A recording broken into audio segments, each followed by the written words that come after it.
Is this government giving us false data on unemployment rate? They came out yesterday to tell us that the unemployment rate has reduced drastically.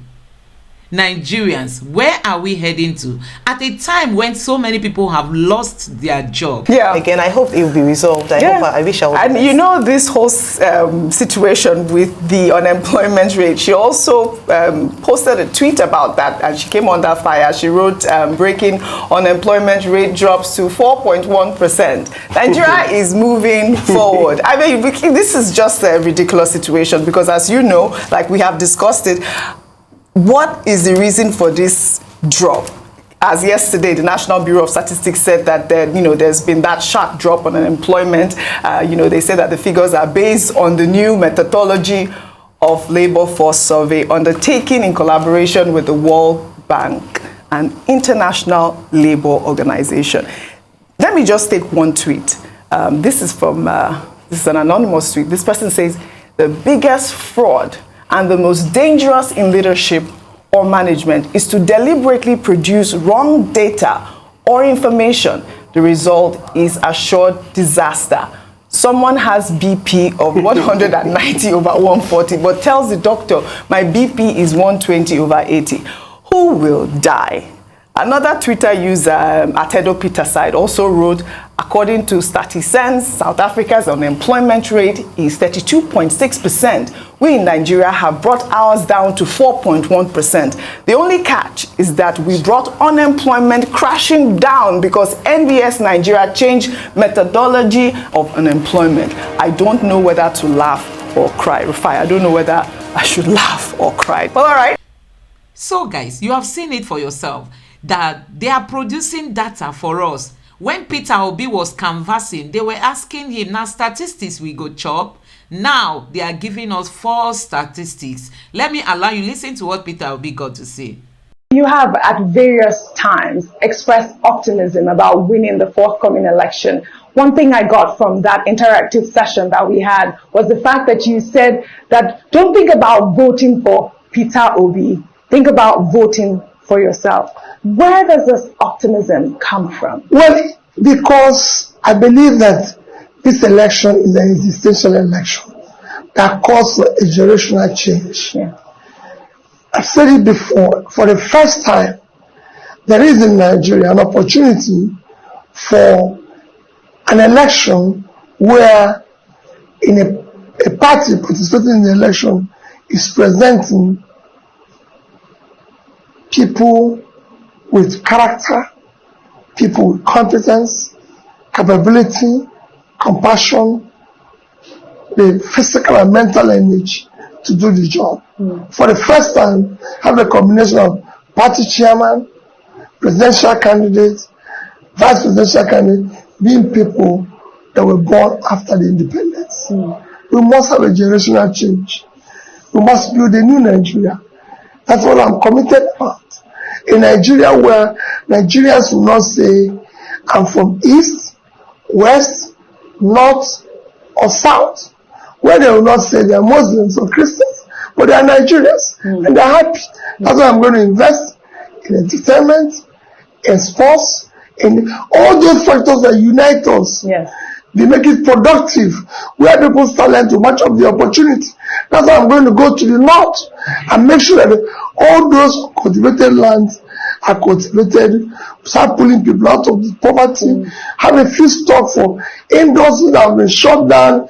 If you go to a place like Kano today, it's become a ghost of what it used to be. What do you say? From Boba Industries, right. Shadam 1, Shadam 2, 3, all industrial areas are shut down. What do you say to those who believe that you will not get enough votes from people in the north? Well, because they have all they've been doing is to contrive all those things that make them in the past win and subject them to poverty. Talk about their religion, talk about their ethnicity, but they've seen that it didn't work because they're poorer. despite the fact that they follow them lawyer. And I'm saying to them, the election should not be about your religion. I respect the religious diversity of Nigeria. And that is sacrosanct. I respect every religion. And I believe that Christians, Muslims should live peacefully. And I must maintain that. I must make sure that each other's religion is respected and everything. I like people to go back and say, this is my ethnic background, but it shouldn't be measured when it comes to consideration of Nigeria. I don't want the election to be run on my turn. If anybody's going to talk turn, it's me. But I'm not running because it's the turn of Southeast. I'm running because I'm Peter Obi, who believes that I'm the best candidate for this election. Why do you say that if anybody, it should be your turn? Because the people of Southeast have never had an opportunity of serving Nigeria since independence of Nigeria. Every other section of Nigeria have had the opportunity. So guys, this is one of the reasons why we want people with character to be in positions of leadership in Nigeria, because we have suffered this for a long time. As in, when you have people that don't mean well for the country, what do you expect, Nigerians? What do you expect? You expect things like this to happen. Not come at this particular time and give us the kinds of numbers you are giving us. We are still expecting 3 more to join because Kaduna doesn't have just yet. So let's just say you're going to have 48 ministers. When you are under our circumstance, you will ask that, really, what is the value of this concept of Minister of State and line ministry?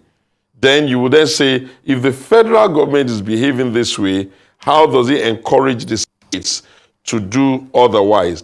And I think it has to do with the fact that we have not accepted that picking of ministers is not patronage for politicians or those who have supported you in public office. There was a time when that type of behavior could be tolerated. This is such a time. You can clearly tell that everybody in the country is struggling. You are even demonstrating that you recognize that struggle, albeit you are putting forward a very unfortunate concept of palliative delivery and what constitutes support. And at the same time, you're putting together these kinds of government. It's too expensive. We're not at that stage now. We need all of the trimming and the tightening of the belt everywhere. And you can't do it that way and then expect that you can, inspire your governors. So there is no simpler way. I'm telling you for free, that statistics you even reeled out, however reliable it is, does not fully capture the total cost of that government. You have the huge infrastructure for the legislature, the Senate, and the rep that we have by camera, and what that entails. You have the federal government now and all this agency, forgetting we have the Orosai report, which is telling us we can reduce the size of government, and it becomes more painfully unacceptable for a President Bola Tinubu, and I'll tell you why.